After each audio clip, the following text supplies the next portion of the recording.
У той час Езус прыйшоў на сваю бацькаўшчыну, а за ім ішлі ягоныя вучні.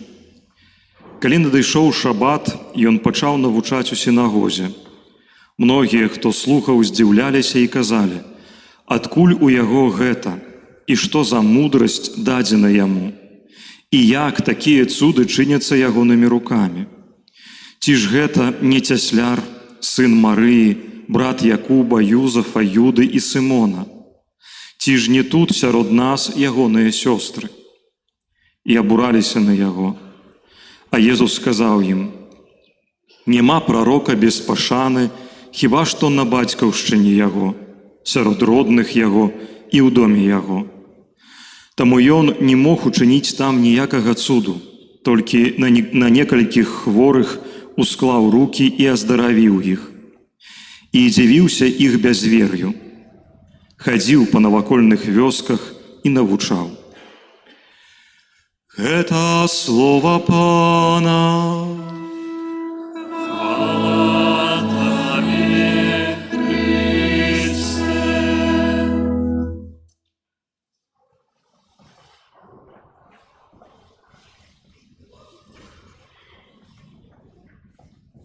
Дарагія браты і сёстры, напэўна, ўжо нават і ў свецкай культуры ёсць вось гэтае прыслоўе з сённяшняга Евангелля. Нема прарока без пашаны, хіба што на бацькаўшчыне сваёй. Нет пророка в своем отечестве. А вось звычайна нават можам гэта пачуць з вуснаў людзей далёкіх ад веры. Настолькі гэта стала прымаўкай, нейкім такім прыслоўем. І сапраўды ў сённяшнім Евангелі мы бачым, што людзі, якія жылі з Христом, якія ведалі яго, не гатовыя паверыць у тое, што Христос гэта хтосьці незвычайны, што гэта Божы сын. Чаму? Ведаеце, таксама вось вельмі цікавы момант. Яны яго памятаюць у звычайным жыцці. І калі вось так адбываецца, што яны не пазнаюць Хрыста, кажуць, што ты просты, вось мы цябе ведаем, што Христос, калі жыў вось гэты 30 год сярод гэтых людзей, ён у прынцыпе нічым не адрозніваўся ад іншых. Нам сёння так прывычней глядзець на Хрыста, вось калі мы кажам «Езус Христус», мы адразу уяўляем Божага Сына, таго, хто чыніў цуды, аздараўляў, навучаў, таго, хто аддаў сваё жыццё на крыжы, таго, хто ўваскрос. Гэта ўсё незвычайныя здарэнні. Але вось аказваецца, што 30 год Христос жыў у цішыні і спакоі, жывучы звычайным, шэрым, простым жыццём, якое не адрознівалася ад жыцця вось тых людзей, якія былі вакол яго, суседзі, блізкія, знаёмыя, вяскоўцы, ці што гэта был, ці это быў горад, цяжка сказаць. Чаму гэта важна? Чаму пра гэта расказваю? Дарагія браты і сёстры, так бывае, што Бог чыніць незвычайныя рэчы у звычайных акалічнасцях. І так бывае, што таксама нашае жыццё, яно бывае простым, звычайным і такім, у якім, цяжка сказаць, што вось штосьці такое незвычайнае адбываецца. Нашае жыццё вельмі простае. І нам здаецца, што яно далёкае ад Бога. Паглядзіце, калі мы ўяўляем святасць, то мы ўяўляем святога чалавека, таго, хто, не ведаю, чыніць цуды, у чыім жыцці мелі выпадкі, нейкія такія здарэнні, дзіўныя. Мы гэтага шукаем, напрыклад, калі чытаем апісанне жыцця святых, то мы звычайна вось гэта ўсё хочам убачыць, прачытаць, нават даходзіць да таго, што мы ўжо прыпісваем некаторыя рэчы, кажучы, што гэты святы нават калі быў дзіцём, то ўжо штосьці рабіў такое незвычайнае. Будучы немаўлём, ён распазнаваў пятніцу і мяса не еў. Настолькі быў святы. Я трошкі зараз жартую, прабачце, але у нас ёсць такі погляд на святасць. на святасць, на дзеянне Бога. А паглядзіце, праўда ў тым, што Бог, ён дзейнічае у звычайным жыцці. І святасць, яна таксама бывае вельмі звычайная, простая, без нейкіх там, ведаеце, некага разгалосу, да, вось, праз нейкага крыку, без нейкага там цудоўнага феерверку нейкага.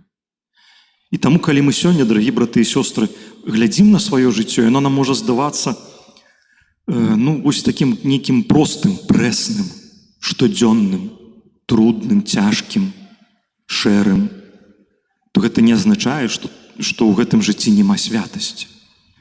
Калі мы глядзім на сваё жыццё і бачым суцэльныя беды, праблемы, цяжкасці, нам здаецца, што нашае жыццё, оно такое негоднае. Дзе я, а дзе Бог?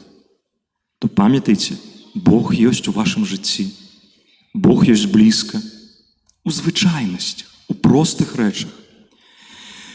Паглядзіце, таксама сённяшняя літургія слова, вось другое чытанне, апостол Павел нам вельмі прыгожа пра гэта таксама кажа. Знакамітыя ягоныя словы, калі ён кажа: Павел, які ўжо быў апостолам, які ўжо ездзіў по ўсяму свету і прапаведаваў Хрыста.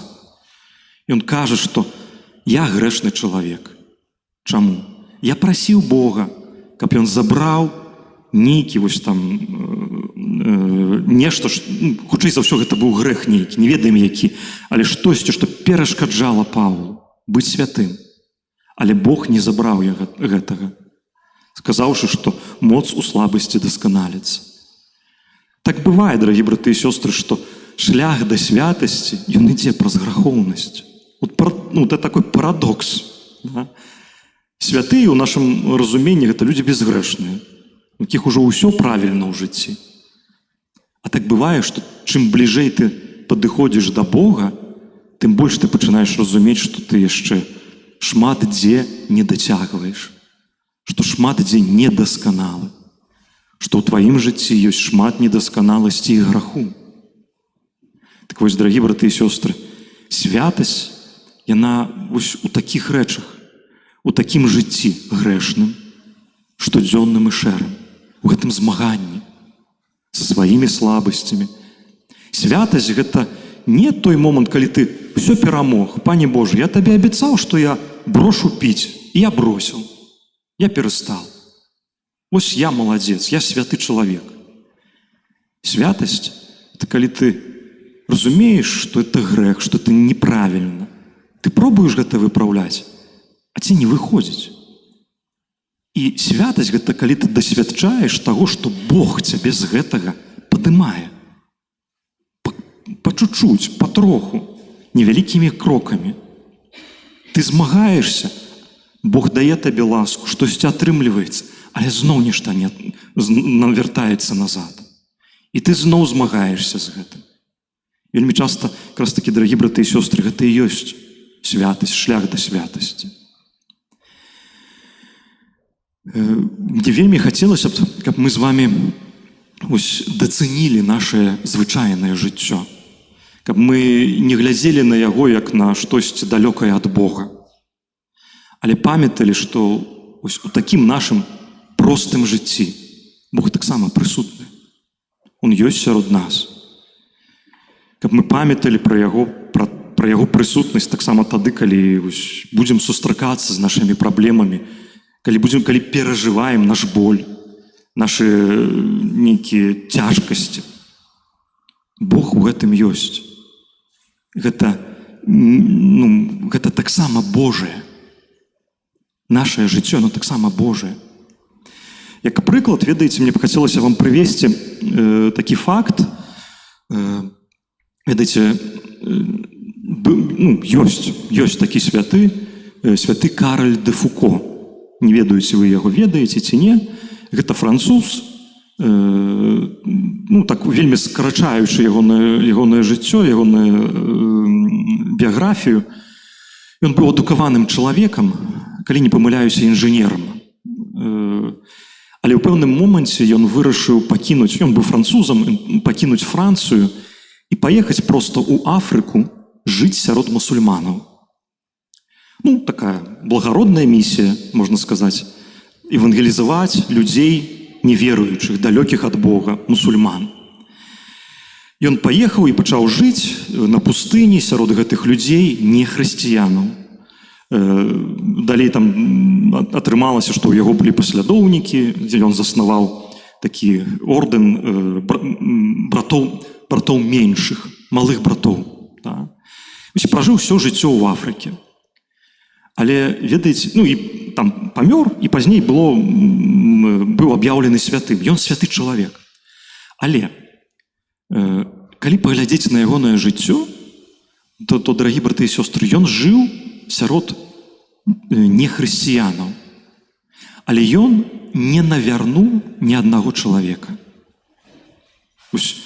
Апісання ўсіх гэтых гісторый, там няма апісання, што хтосьці навярнуўся, бачучы яго прыклад ці размаўляючы з ім.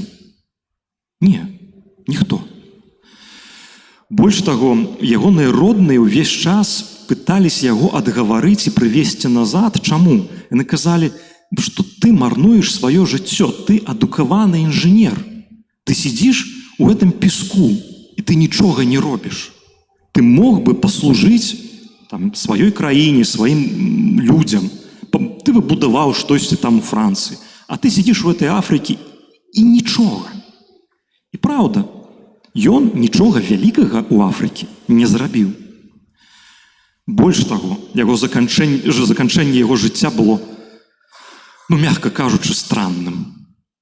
Яго застрэлілі. Выпадкова. Ну, там ужо акалічнасцяў я не памятаю, але малады хлопец хацеў яго проста напужаць і прыставіў яму пісталет к віску. Але сталася так, ну, там гісторыі разныя, кажуць, што ці топат капытаў, ну, конь вельмі голасна, там, вельмі громка праскакаў. І гэты хлопец сам спужаўся і нажаў на курок. І застрэліў Караля. І таксама цяжка сказаць, што быў мучанікам. Бо застрэлілі не за веру, ну, вот, выпадкова. Вот, кажется, глядзіш на жыццё гэтага чалавека. Ні плёну вялікага, ні па-людскі ўсё змарнавана. Па-божаму нікаго не заевангелізаваў, не навярнуў, даже мучанікам не смог стаць. Ну, і жыццё страчанае. Але паглядзіце, дарагі браты і сёстры, Бог вось такому жыццю надае сэнс. Гэта Бог даў смысл вось гэтай гісторыі. І Караль де Фуко стаў святым, быў абвешчаны святым. Сказалось бы, такое жыццё без плёну, па-нашаму, па-людскі. Касцёл сказаў, што гэта жыццё, оно таксама святое. Таму, дарагі браты і сёстры, тады, калі мы з вами будзем дасведчваць у сваім жыцці таго, што в нашым жыцці няма плёну, няма сэнсу, альбо плён нашага жыцця малы і незразумелы. Калі мы будзем дасведчваць, што мы пражылі жыццё, і нам здаецца, што нашае жыццё абсалютна негоднае перад Богам. Памятайце гэтыя прыклады. Памятайце, што Христос, Ён ёсць простым, звычайным, штодзённым, шэрым жыцці. Што Христос гэта той, хто надае гэтаму сэнс. Нават тады, калі гэтае жыццё будзе поўнасцю змарнаванае.